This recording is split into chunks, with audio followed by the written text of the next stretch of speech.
Hello friends, नमस्कार। क्या हाल चाल। उम्मीद कर रहे हैं कि आप लोग डेली आंसर लिख रहे होंगे, जिससे कि आप में आंसर लिखने की स्किल डेवलप हो गई होगी। आज के क्वेश्चन देखते हैं। क्वेश्चन है, क्या आप इस वक्तव्य से सहमत हैं कि हमारे संविधान ने एक हाथ से मौलिक अधिकार दिए हैं किंतु दूसरे हाथ से उन्हें वापस ले लिया। यानी कि इस क्वेश्चन में बताना है कि मौलिक अधिकार पहले तो दिया गया है, तो कौन कौन अनुच्छेद से दिया गया है, फिर कह रहा है कि वापस ले गया। यानी ये बात सही है, तो उसको आप बता दीजिए कि कौन कौन सा अनुच्छेद में ऐसा देखा गया है कि जो क्या किया गया, मौलिक अधिकार क्या किया, वापस ले लिया। तो आपको पहले इस क्वेश्चन में क्या करना है कि सबसे पहले ये बताना है कि मौलिक अधिकार कहते किसको है। 2 लाइन उसको लिख देंगे। उसके बाद फिर बता देंगे कि मौलिक अधिकार हमारे संविधान में कितने भाग में है, कौन से अनुच्छेद में है, वो बता देंगे। और फिर कौन कौन सा है उसको बता देंगे। उसके बाद इसके विरुद्ध में जो तत्व है, मौलिक अधिकार के जो विरुद्ध में तत्व है उसको दिखा देंगे, जिससे लगेगा क्या हुआ, एक हाथ से दिया तो क्या हो गया, दूसरे हाथ से वापस ले लिया। ठीक है, आइए देखते हैं हमने क्या लिखा है। क्या आप इस वक्तव्य से सहमत हैं कि हमारे संविधान ने एक हाथ से मौलिक अधिकार दिए हैं किंतु दूसरे हाथ से वापस ले लिए। तो सबसे पहले एक छोटी सी भूमिका बनाते हैं, उसके बाद क्वेश्चन को विस्तार करेंगे।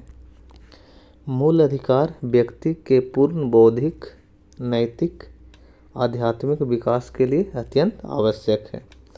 यह अधिकार व्यक्ति के सर्वोत्तम हित और निजी पहचान विकसित करने में सहायता करता है। ठीक है, ये तो हो गया मौलिक अधिकार।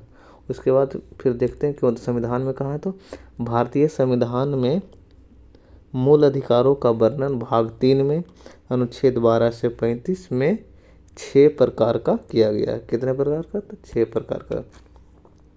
तो उसको एक डायग्राम के रूप में दिखा दिए हैं, जिससे कि थोड़ा सा अच्छा भी लगे। मौलिक अधिकार हो गया।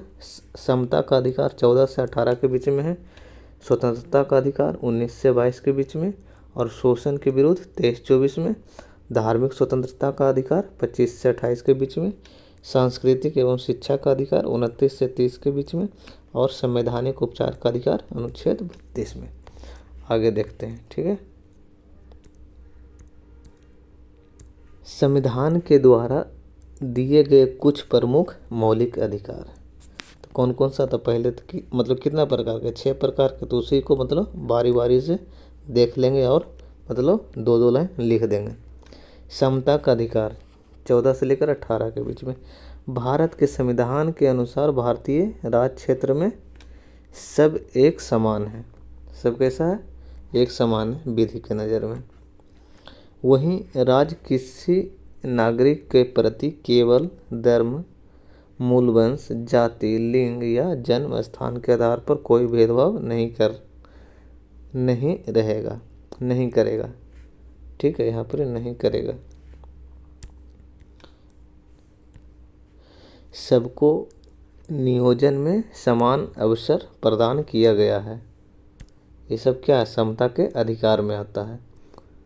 हमें इसको नहीं लिखना, क्या करना, विस्तार से नहीं लिखना, क्योंकि हमसे थोड़ी ना पूछ रहा है कि मौलिक अधिकार के बारे में।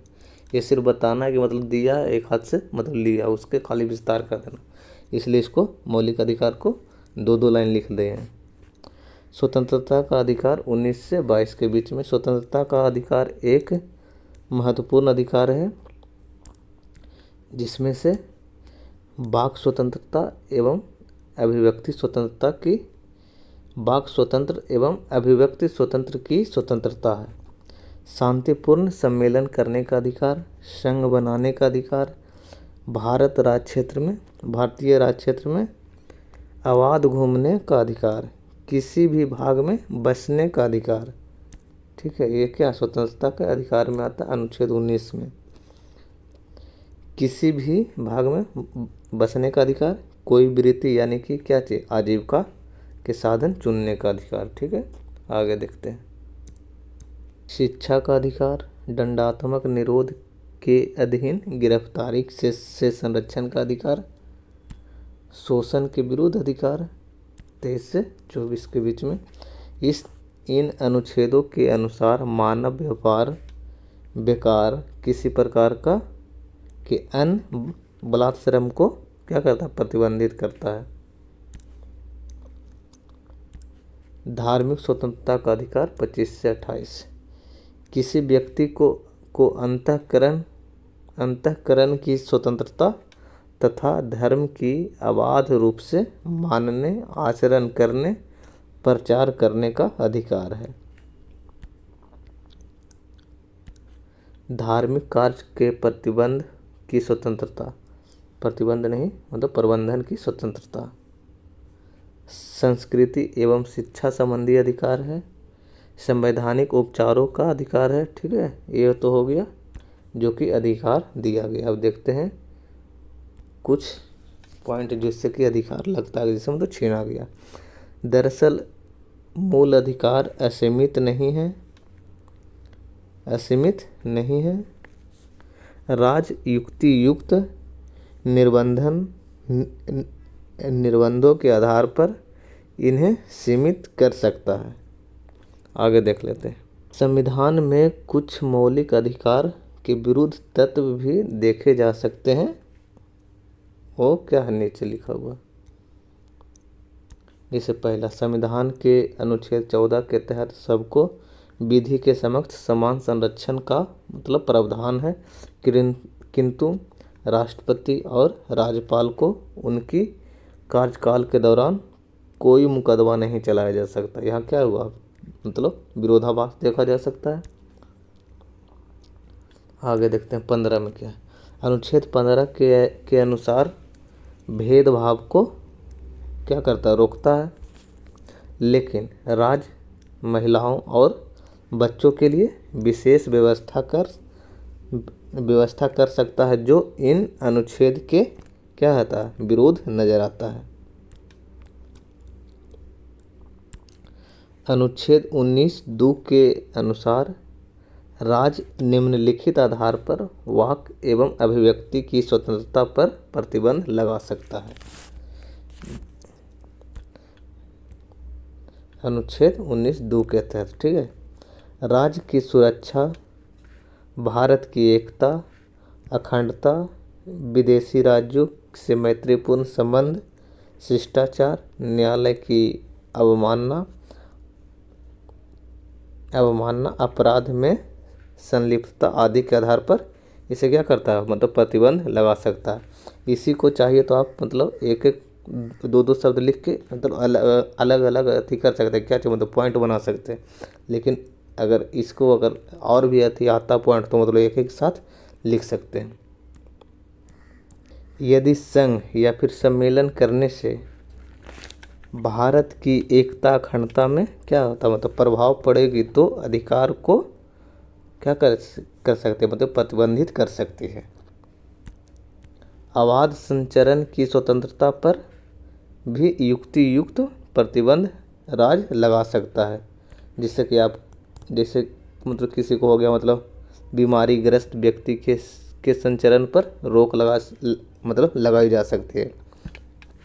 जनजातीय क्षेत्रों में बाहरी लोगों के मतलब परिवेश को प्रतिबंधित किया जा सकता है, ये होगी। और उसके बाद आजीविका के अधिकार को भी राज्य जनसाधारण के हितों के आधार पर प्रतिबंध लगा सकता है। जैसे कि कोई मतलब मादक पदार्थ थोड़ा ज़्यादा मतलब हो गया तो क्या उसको बोलते हैं मतलब हीरोइन की मतलब कोकीन की भी तो मतलब कर सकता है व्यापार, लेकिन उसके आधार पर क्या किया गया, उसको मतलब रोक लगाया गया है जन साधारण हितों के आधार पर। ठीक है, आगे देखते हैं।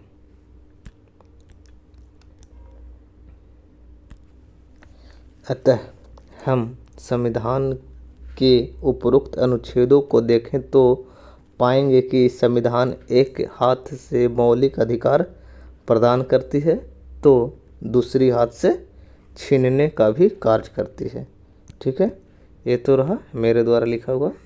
आप भी लिखते रहिए और अपनी आंसर स्किल को अच्छा करते जाइए, बेहतर करते जाइए। और हाँ, आज की मतलब क्वेश्चन के लिए इसी चैनल के कम्युनिटी वाले सेक्शन में जाकर मतलब क्वेश्चन देख सकते हैं, और उसके बाद अगले दिन मतलब लिखिए और लिखने का प्रयास कीजिए, जिससे कि आंसर राइटिंग स्किल बेहतर होगी। धन्यवाद।